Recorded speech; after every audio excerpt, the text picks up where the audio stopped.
what if I told you something a little bit crazy? Oh, I like crazy things. Tell me. Well, what if I told you that almost half of the things you do today are completely out of your control? Out of my control. That sounds a bit scary. Right. You won't make a decision about them. You will just do them. Yeah. Almost 40% of our daily lives are automatic habits. 40%. Wow. That is a huge number. It really is. Today, on our deep dive, we are looking at exactly how that happens. I am excited for this one. Me too. And more importantly, we're looking at how you can take that control back. Exactly. Getting the power back. So I want you to think about your own life right now. Yeah. Yes, you, listening to this.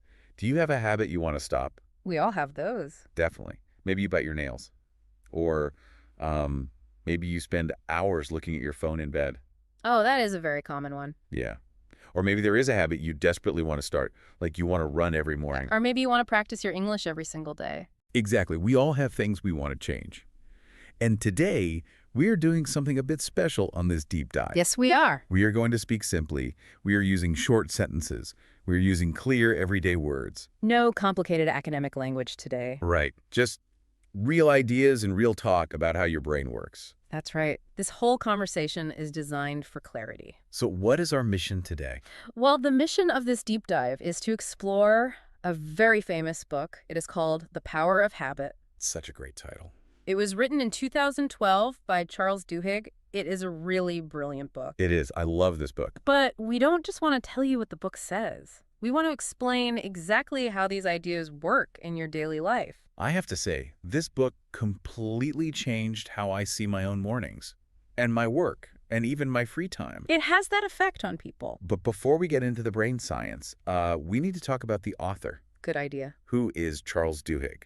Why should we trust him to teach us about our habits? Well, the first interesting thing is that Charles Duhigg isn't a scientist. Wait, really? He wrote a science book, but he isn't a scientist. Right. He is a journalist. He writes for major newspapers. Okay, I see. And his greatest skill is research. He spent years studying this concept of habits. He wanted to know the why and the how. So he was asking the big questions. Yeah. Why do we have habits? How do they actually work inside our brains? And how can we change them? Exactly. How can a normal person change them? To find the answers, he didn't just sit in a room and read books. What did he do? He went out into the world. He talked to top brain scientists. He talked to the leaders of giant global companies. Wow. And maybe most importantly, he talked to regular people, people who managed to completely change their lives. So he did the hard work. He gathered all these different stories. Yes, and he found the patterns connecting them all. That makes a lot of sense. A journalist is good at explaining complex things simply. Exactly. Now, the book is full of surprising facts.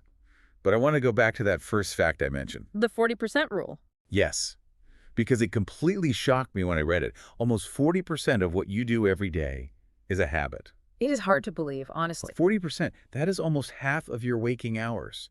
You aren't choosing to do these things. No, you are not deciding. It is completely automatic. Why does our brain do this to us? I know it sounds scary when you first hear it, but there's a very practical reason behind it. Okay, what is the reason? Simply put, your brain does things automatically to save energy. Save energy. Like a machine. Yes, exactly like a machine. Think about your mental energy like a battery in your phone. Okay, I have my phone battery in my mind. Thinking is actually very hard physical work for your body. Making decisions drains your mental battery. So, choosing what to eat, what to wear, that takes energy. Yes. If your brain had to actively think about every single small action, your battery would die very fast. Like what kind of actions? Like how to tie your shoes, how to turn a door handle, how to brush your teeth. Oh, I see. If you had to think hard about brushing your teeth, your battery would be empty by 9 o'clock in the morning. So the brain is just trying to be helpful. It wants to be efficient. Very efficient. It wants to save that battery power for big, important problems. Like doing your job or talking to your family. Right. When you learn how to do something new, it takes total concentration. That is so true. Think about driving a car for the very first time. Oh, wow, yeah. That was exhausting. It was. You had to think about the steering wheel. You had to look at all 3 mirrors constantly. I remember I had to think about how hard to press the pedal. Exactly. Your brain was working at maximum power. But what happens after you drive the same car to the same office for 5 years? You don't think about it at all. Not even a little bit. Sometimes I drive all the way home from work and I park the car in my garage and I don't even remember the drive. Yes, your body just did it. It's like I teleported. That is the power of a habit. Your brain built a fast, automatic pathway. A highway in my brain. Yes. Now you can drive your car while listening to music. You can think about what to make for dinner. Because my brain made the driving automatic. Yeah. To save my energy. You got it. This is a beautiful, helpful system, but there is a very big problem attached to it. Uh-oh. I think I know exactly what the problem is. Tell me. The brain doesn't have a moral compass. Right. It does not judge. It doesn't know the difference between a good habit and a bad habit. No, it doesn't. It just wants to build those automatic pathways to save energy. So a bad habit becomes completely automatic too. Very true. And because the brain is protecting its energy, bad habits become incredibly hard to break. Yes, your brain protects a bad habit just like a good one. It fights to keep the automatic pathway. Because building a new pathway takes energy. Exactly. This is why you can't just force yourself to stop a bad habit. You can't just shout at your brain. No, shouting doesn't work. Yeah. The very first step to changing any habit is understanding the mechanism. You have to look inside the machine. We have to open up the clock and look at the gears. I like that image. So Duhigg says every single habit works the exact same way. Yes. Every habit follows the same pattern. He calls it the habit loop. The habit loop, yes. I want to make sure we break this down very clearly for everyone listening. What are the parts of this loop? The habit loop has 3 specific parts. Part 1 is the cue. The cue, C-U-E. What does that mean? A cue is a trigger. It is a signal from your environment. Like a starting gun in a race. Exactly like a starting gun. It tells your brain, okay, start the automatic program now. Okay, so what can a cue be? A cue can be many different things. It can be a specific time of day. For example, your alarm clock rings at 7 in the morning. So the time itself is the cue. Yes. It can be a feeling too, right? Yes, feelings are very common cues. You feel stressed at work, or you feel lonely on a Friday night. Or you feel bored while waiting for a bus. Right. Those emotions act as signals. Cues can also be specific people. People. Yeah. Maybe you have a friend who always complains. Seeing that friend is a cue. Oh, I see. My brain says, here comes the complaining friend. Time to act a certain way. Exactly. A cue can also be a place. You walk into a cinema and suddenly you want popcorn. That happens to me every time. You weren't hungry outside, but the place is the cue. Wow. Okay. What about smells? Even smells can be cues. The smell of fresh coffee makes you walk into a cafe. Okay, so the cue is the starting gun. It wakes the brain up.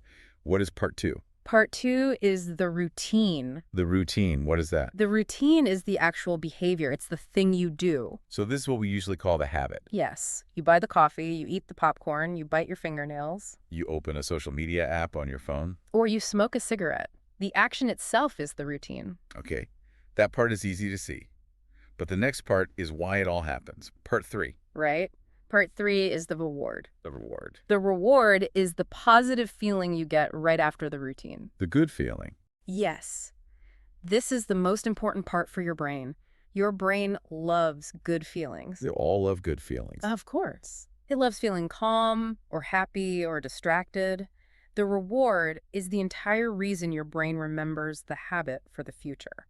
So the brain wants to experience that good feeling again tomorrow. Exactly. So it creates a circle. You get a cue.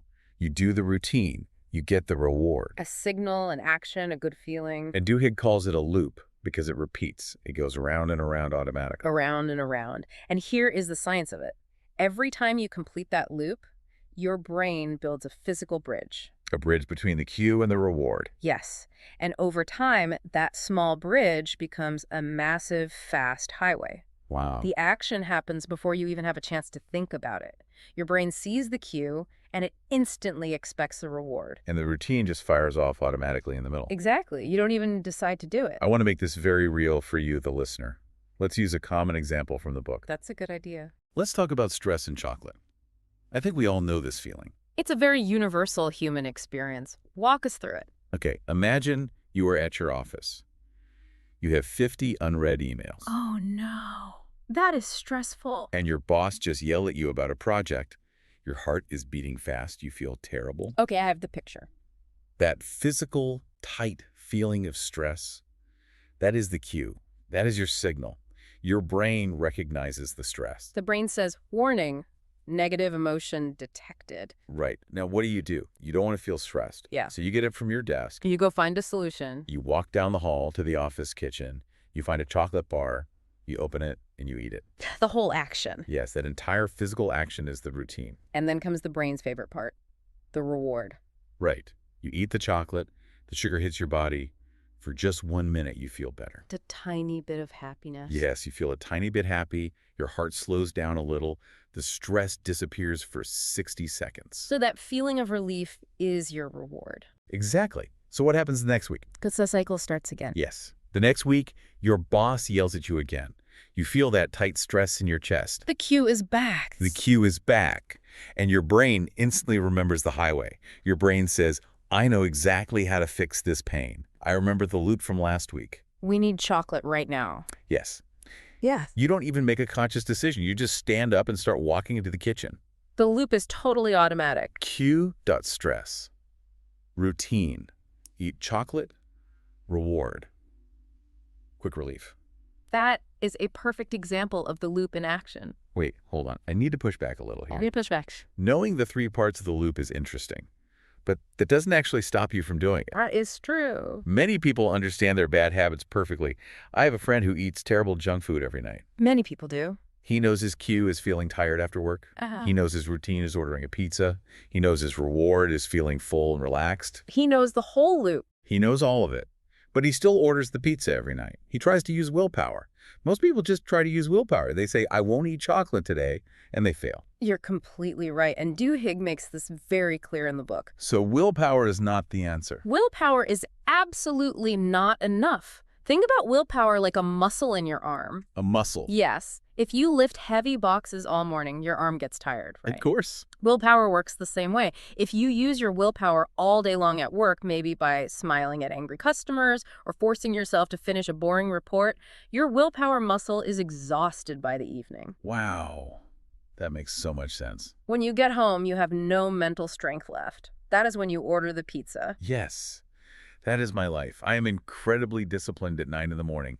I am a disaster at 9 at night. It is not a moral failure. That's completely normal human biology. Willpower always fails eventually. Okay, so if willpower fails, what is the point of knowing the loop? Understanding the habit loop is just step 1. It's not magic. Knowing the parts of a car engine doesn't automatically make you a great driver. Okay. But here is the key. Without understanding the loop, you are fighting in the dark. Fighting in the dark. You can't fix a broken machine if you refuse to look at the parts. You have to turn the light on and see the loop first. Then you can use specific tools to change it. I get it. We are just turning on the lights right now. We're drawing a map. Exactly. Before we talk about the tools to fix these loops, let's look at our own lives. Do you have habits that just sort of happen to you? Habits I didn't plan. Yes, habits you never consciously chose. Oh, I have plenty. For me, it's my phone in the morning. I never sat down and made a plan for it. What do you mean? I never said, my goal in life is to look at my phone the second I open my eyes. But I do it every day. It just became automatic. Let's act like scientists. Let's analyze your loop. Okay, let's do it. What is the cue? What triggers it? The cue is simply waking up, opening my eyes, and seeing the black rectangle of my phone sitting on the table next to my bed. So that visual trigger is the signal. Yes, the side of the phone. What is the routine? I reach out, I grab the phone, I unlock it, and I immediately open a news app or a social media app. Very common routine. I scroll through photos and headlines for 10 minutes before I even sit up in bed. And now the most important question. What is the reward? Why does your brain want that action? I had to think about this. The reward is a tiny burst of connection. Connection. Or maybe it's just distraction. Distraction from the quiet, boring morning. My brain gets a rush of new information in bright colors. So it wakes your brain up. Yes, it feels like waking my brain up with a digital coffee. The reward is that fast stimulation. I see. So now, my arm reaches for the phone while I am still half asleep. It's a deeply built highway. Sounds very strong. It is. What about you? Give me an automatic habit from your life. Let me think. Let me think about my workday. Yes, I have a very strong automatic habit with drinking water. Drinking water? That sounds healthy. It is healthy, but I didn't plan it as a health goal. It just developed over time. What happens? Every single time I sit down at my office desk, I immediately reach out and drink from my water glass. Really? Every time. Yes, even if I am not thirsty. So what is the loop driving it? The cue is physical. It's the feeling of my body sitting down in that specific office chair. It's the feeling of my hands touching the computer keyboard. So the desk itself is the cue. Yes. The routine is grabbing the heavy glass and taking a long drink. And the reward. The reward is a mental feeling of starting an engine. Oh, like preparing for work. Exactly. It gives my brain a sense of readiness. It's a physical action that tells my brain, okay, the transition is over. We are working now. That's fascinating. You, the listener, think about your own day right now. Take a moment to think. Think about the things you do without thinking at all.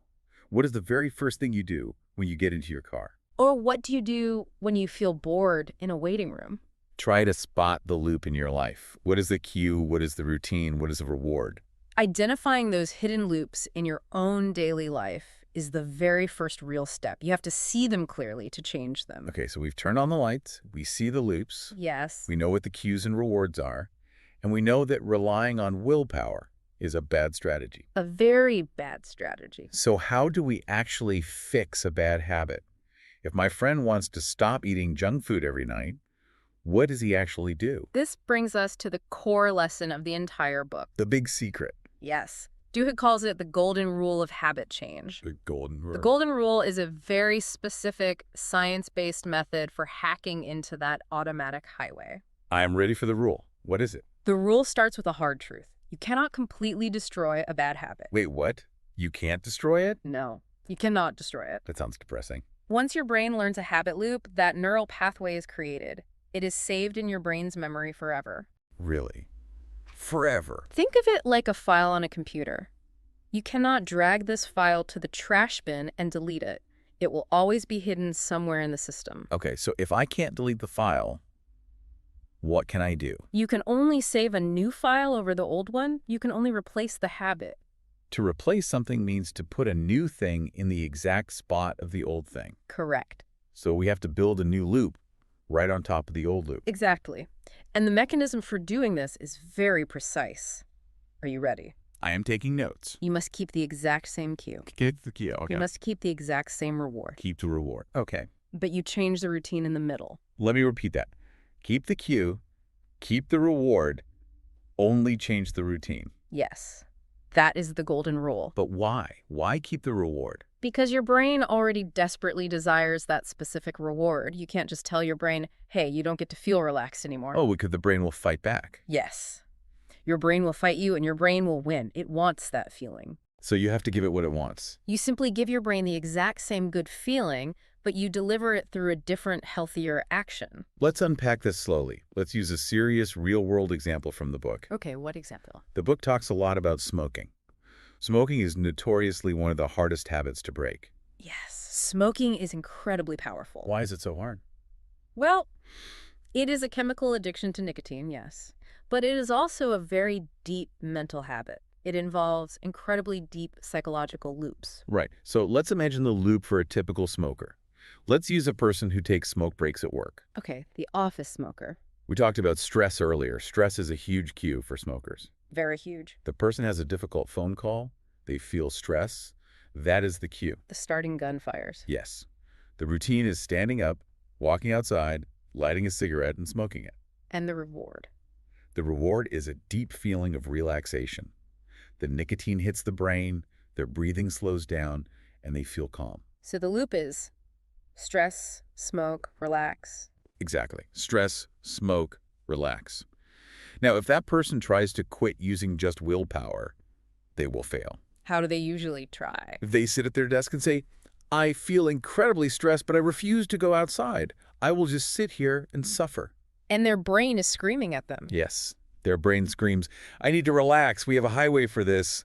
Go outside. Oh. Eventually, the willpower breaks. So how does a smoker use the golden rule? How do they replace the file instead of just fighting it? They map out the loop and apply the rule. Let's do it together. Okay. The cue is stress. They have to keep the cue. Well, you cannot eliminate stress from life. Work will always have difficult phone calls. Very true. You can't change the cue. Right, what about the reward? The reward goal is relaxation. They must keep that goal. The brain genuinely needs to calm down after a hard phone call. So the cue stays and the reward goal stays. They only swap out the routine in the middle. So when they feel the cue, the stress, what is the new routine they can use? Instead of walking outside to smoke, they deliberately choose a different action. An action that provides a similar feeling of relaxation. Like what?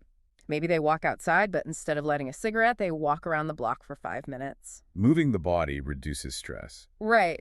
Or maybe they close their office door, close their eyes, and do slow breathing exercises for 2 minutes. That brings the heart rate down. Or they go to the break room and make a very hot cup of tea. They choose a healthy action that gives a feeling of calm. Wow. They are still giving the brain the prize it wants. Exactly. They get the calm feeling. But they're using a healthy tool to get it instead of a toxic cigarette. Exactly. Now, let's be honest. At first, this is very difficult. I'm sure it is. The brain is confused. The brain says, walking is nice, but I want the cigarette. It wants the old highway. Yes. But if the person goes for a walk every single time they feel stressed, the brain slowly starts to learn the new highway. It builds a new bridge. Over time, the brain learns, okay, stress means we walk, and walking gives us the calm feeling.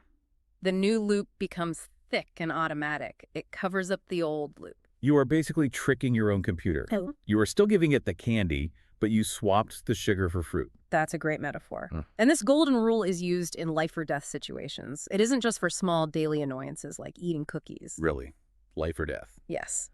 Duhigg spends a whole chapter exploring how this works in Alcoholics Anonymous. Ah, yes, AA. Yes. Alcoholics Anonymous is a global organization. They help people who are severely addicted to alcohol. How in the world do they use the golden rule? AA is fundamentally built on the golden rule, even if they don't use Duhigg's exact scientific vocabulary. How does it work for them? Let's look at the habit loop for someone struggling with alcohol addiction. The cues are usually deep emotional triggers. Like what kind of emotions? Feeling intense anxiety, feeling deeply lonely, or facing a social situation where they feel awkward. So the cues are powerful negative emotions. Yes. The routine is drinking alcohol. And what is the reward? The reward is the escape. It's the feeling of numbness. It's the sudden relief from anxiety. Or, if they drink at a bar, the reward is a feeling of community and friendship. Exactly. So how does AA help them? AA keeps the cue and the reward, but replaces the drinking routine. Exactly. The cues stay the same. Life will still bring anxiety. People will still feel lonely on a Tuesday night. You can't avoid Tuesday night. No. And the reward goals stay the same too. People desperately need relief from anxiety. They need to feel connected. They need an escape. But AA completely changes the routine. Right. Instead of going to a bar and drinking, what is the new action? You go to a meeting. You sit in a room full of other people who understand you. Yes. You stand up and talk about your feelings. You listen to their stories. You call a sponsor when you feel weak. That's the new routine. And look at the reward it provides. You get immense relief from talking about your secret. Yes, you get a mental escape by focusing on helping another person in the room. You get a deep sense of community and safety. You get the exact same emotional rewards. Relief, escape, connection. But the routine is talking and sharing instead of drinking. I have to stop you there. I need to ask a tough question. Go ahead. This all sounds very logical. But addiction is serious? What if the reward, the bad thing? What do you mean? If someone is addicted to alcohol, the brain doesn't just want emotional relief. It physically craves the chemical of alcohol. That is true. You can't easily replace a strong chemical addiction with a simple walk or a conversation. Alcohol physically changes the body. That is a very valid point, and Duhigg doesn't ignore it in the book. Addiction is infinitely more complex than a bad habit like eating too many cookies. So how does the golden rule work then? For a true alcoholic, the body chemically demands the drug. Changing the routine is a great start, but it isn't enough on its own to fight a severe addiction. So how can the golden rule actually work long-term for an addict? What is missing? Duhigg found that for deep addictions, changing the routine has to be paired with 2 other essential elements. What are they? You need belief, and you need community. Belief. What does he mean by belief in this context? Belief means you have to deeply, truly accept that real change is possible for you. You have to believe you can actually do it. Yes. If a person goes to an AA meeting but secretly thinks, I will always be a drunk, I can never change, the new routine will fail. It won't stick. It will fail the moment they face extreme stress. When a major life crisis hits, like losing a job or a death in the family, the new routine of talking to people feels weak. And the brain will scream for the old, powerful chemical reward. Exactly. So how do you suddenly acquire belief? You can't just flip a switch in your head and decide to believe. No, you can't. You usually acquire belief by borrowing it from a community. Borrowing belief. Yes. You sit in a room and you see other people who have succeeded. You look at a person who had a worse life than you, and they have been sober for 10 years. Oh, I see. You see their success, and you start to think, if that person can do it, maybe I can do it too. The community shows you living proof. That visual proof creates belief. I see. So the replacement of the habit happens on a social and emotional level, not just a biological one. Correct. The community gives you the evidence you need to believe. Yeah. And that strong belief is what holds the new habit together when life gets incredibly difficult. Yes.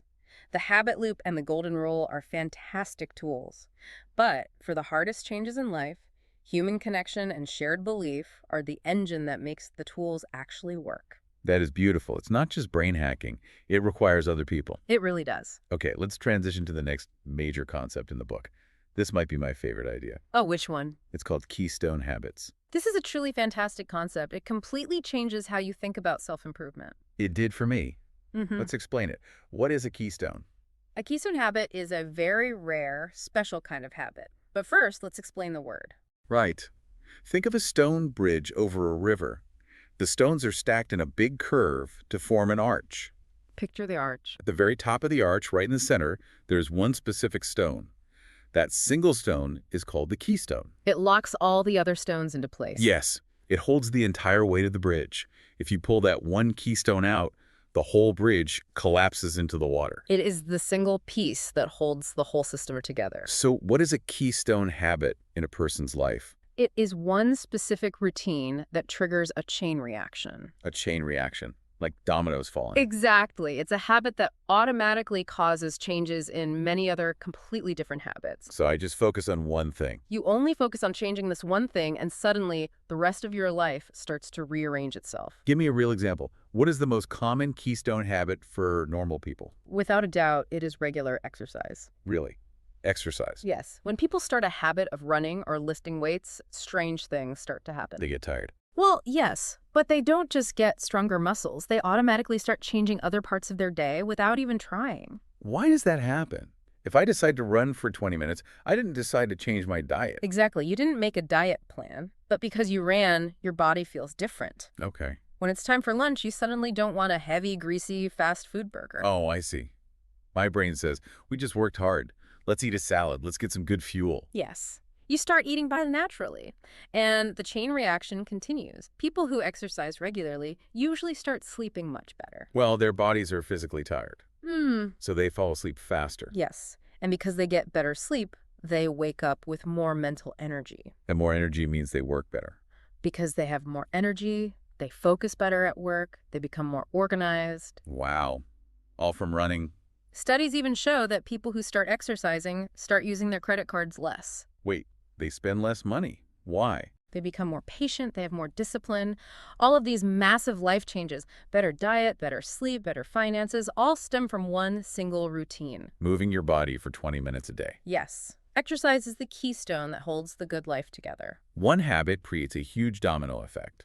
I want to share a really famous story from the book about a keystone habit in the corporate world. I love this story. It shows that this works for giant groups of people, not just individuals. It's the story of Paul O'Neill and a company called Alcoa.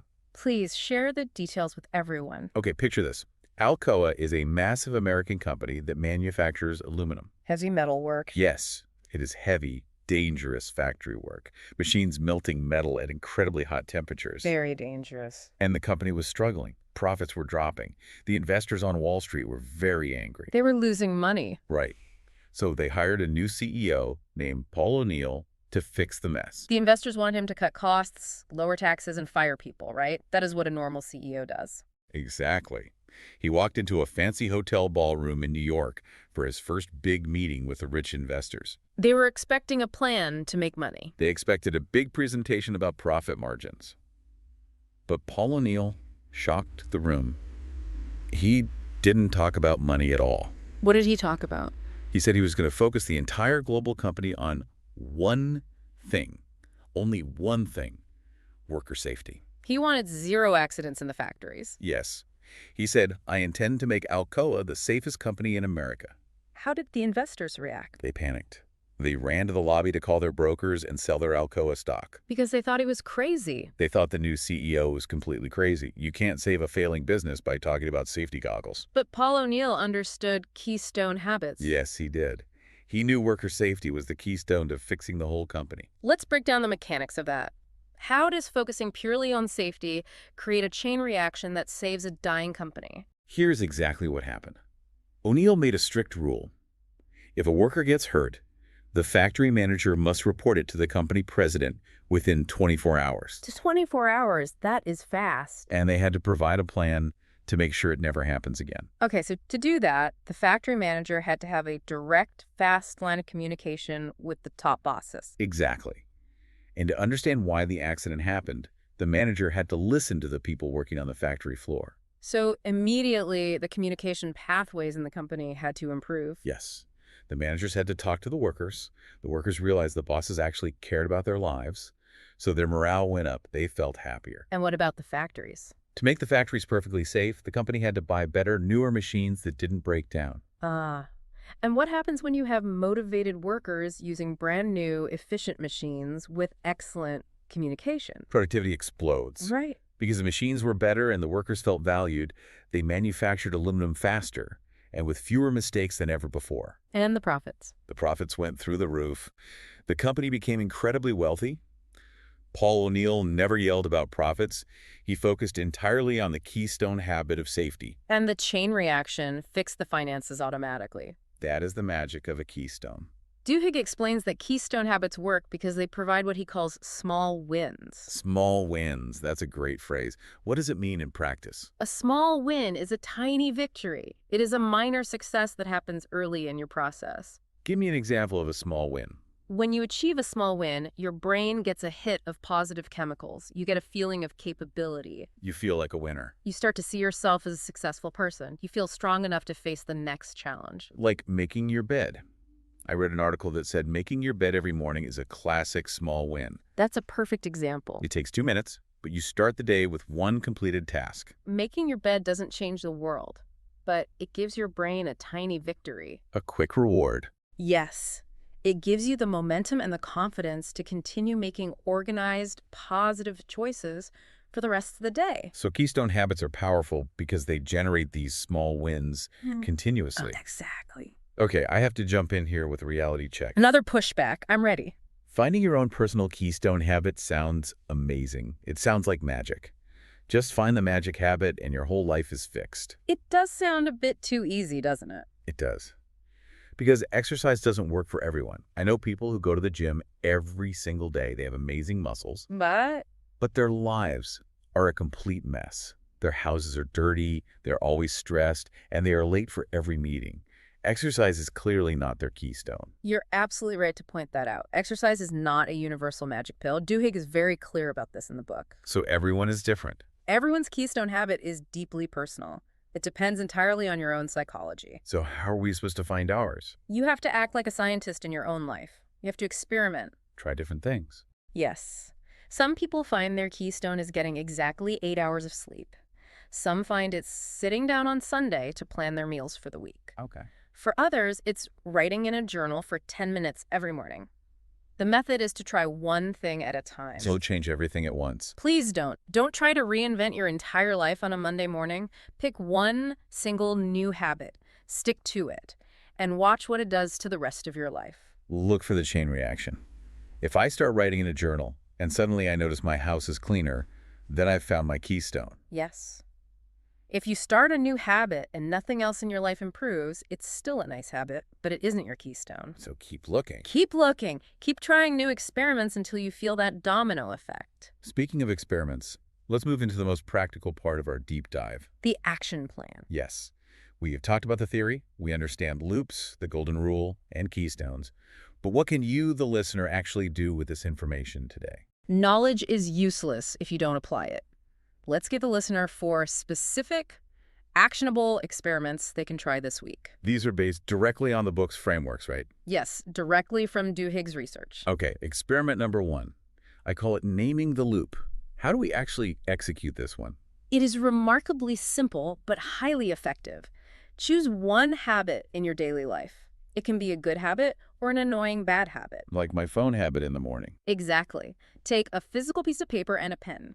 Write down 3 headings: cue, routine, reward. Then what? Then just observe yourself for a few days and fill in the blanks. The power here is just writing it down, right? I know. When it's just in your head, it's automatic. You don't see it. You force yourself to write cue, feeling bored, routine, eating chips, reward, salty, distraction. It loses its hidden power. You drag it into the light. Dragging it into the light is the perfect way to say it. For me, writing down my morning phone habit made me feel a little bit silly. Seeing it on paper made me want to fix it immediately. Naming the loop is the foundation. You can't fix what you haven't named. Okay, so what is the next step? Experiment number 2 is the habit replacement. This is where you test the golden rule. Give me a good setup for this experiment. Pick one small, mildly annoying bad habit. Don't try to conquer a 20-year addiction on your first try. Keep it simple. Pick something manageable, like eating a sugary cookie every day at 3 in the afternoon. For one single week, commit to changing the routine. So I keep the cue, it's 3 o'clock and I feel tired. And I keep the reward goal. I want a break from my computer screen. Yes.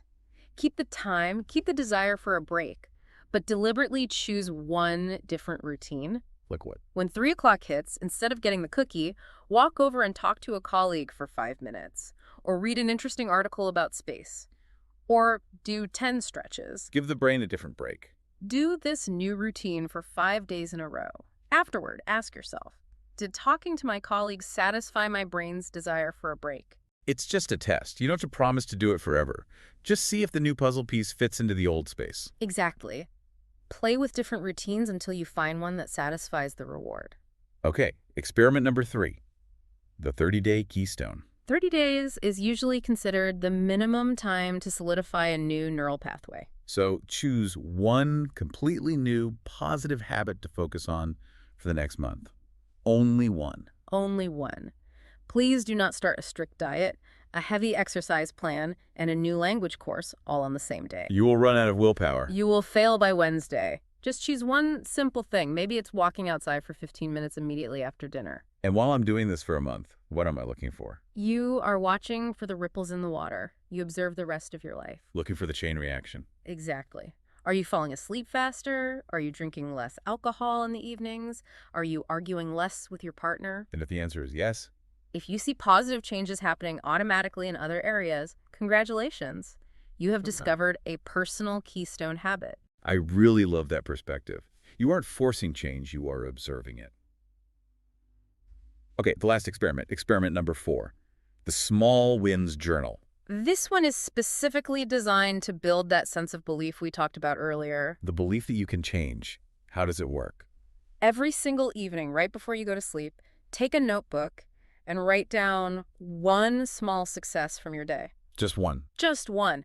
It doesn't have to be a major life event. You can write, I drank 3 glasses of water today. Or, I finished the difficult email I was avoiding. Or, I took 10 deep breaths when my child was screaming. Why does writing that down help with habit change? It slowly rewires your identity. If you write down a clear win every single night, your brain starts to build a new belief system. It changes how you see yourself. Yes. You start to see yourself as a capable person. You think, I am someone who succeeds. I'm someone who can do difficult things. And that internal belief makes changing harder habits much, much easier later on. It gives you the foundation. Let's make this highly relevant for the people listening right now. Many of you listening are in the process of learning English. That is a massive project. It requires incredible habit formation. How do these rules apply specifically to learning a new language? That is a brilliant application. Language learning is entirely about habit loops. Let's look at a very common bad habit that language learners develop. Which one? The habit of constantly using a translation app on their phone. Oh, yes. The translation app is so tempting. It's too easy. Let's break down the loop for this bad habit.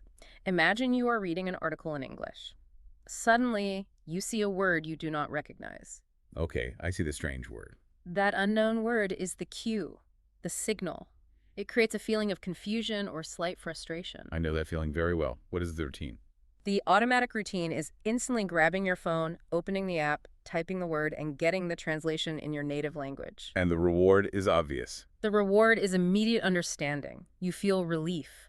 The painful confusion disappears instantly. It's a very fast, very satisfying reward. But it is a terrible habit for actually learning the language. Why is it terrible? Because your brain didn't do any work. The app did the work. Your brain will forget that word by tomorrow. So how do we use the golden rule to fix this language habit? We can't destroy the desire to understand. Right. You must keep the cue. You will always encounter unknown words. You keep the reward goal. You genuinely want to understand the text and feel relief. But we have to replace the routine with a healthier action. Yes. What is a better routine for the brain? Instead of instantly grabbing the phone, the new routine is context guessing. Context guessing. When you see the unknown word, you force yourself to read the sentence before it again. You read the sentence after it. You look at the general topic. You use the clues around the word. Yes. You spend 30 seconds trying to logically guess what the word probably means. Only after you guess, you are allowed to check the dictionary. Ah. You still get the reward of understanding the article, but the new routine forces your brain to build strong language muscles. It builds a deeper memory. I want to ask you, the listener, a direct question about your English right now. Think about your daily English practice. Be honest with yourself. Is practicing English an automatic habit loop for you? Do you do it at the exact same time every day without thinking? Or is it a daily decision? Do you wake up every morning and negotiate with yourself, saying, will I study today or am I too tired? That distinction changes everything. If studying is a decision every single day, you are relying entirely on your willpower battery. And as we know, willpower will fail on a stressful day. But if studying is a habit, it happens automatically, even when you are tired. A habit feels light and easy. A decision feels heavy. Try to construct a positive English habit loop this week. Pick a solid cue, maybe sitting on the train on your way to work. Choose a routine, maybe listening to a deep dive in English. And identify the reward, the feeling of pride that you're actively improving your life. Build that highway intentionally. Building highways. I love it. As we move towards the end of our time together, I think it's important to take a step back. We always want to provide our honest, critical opinions about the source material. We don't just blindly accept everything a book tells us. No, we don't. We need to look at its flaws. Yes, no book is perfect. Let's discuss where the power of habit falls short. I'll start. The book is incredibly engaging, but it is heavily American. Yes, very American. Almost every single case study comes from U.S. corporate culture or American society. It focuses on American fast food, massive U.S. factory culture, and American sports teams. That's entirely true. It reflects the author's environment and his primary audience at the time. The problem is, if you are an international listener, you have to do extra mental work. Yeah. You have to translate the concepts to fit your own cultural context. The business examples don't always translate perfectly. Right. The way a massive factory operates in Ohio might be very different from corporate culture in Tokyo or a family business in Brazil. The underlying brain science of the habit loop works for every human. But the specific examples of how to change systems might not apply everywhere. Exactly. What is your biggest criticism? My biggest criticism is that Duhigg sometimes makes habit change sound a little too neat. Too clean. Yes. He is a fantastic storyteller, so his examples often sound like a simple math equation. You just swap out variable X for variable Y, and your life is perfect. But life is rarely that clean.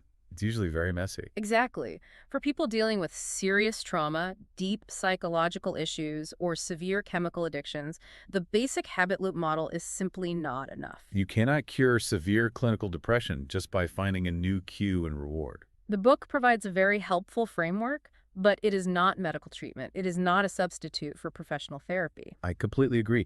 And building on that, we have to remember that Duhigg is a journalist. He is a brilliant researcher, but he is not a neuroscientist. He isn't a brain doctor. He is reporting on the science. He isn't conducting the experiments himself. The science presented in the book is based on real, peer-reviewed studies. It is broadly correct and very useful.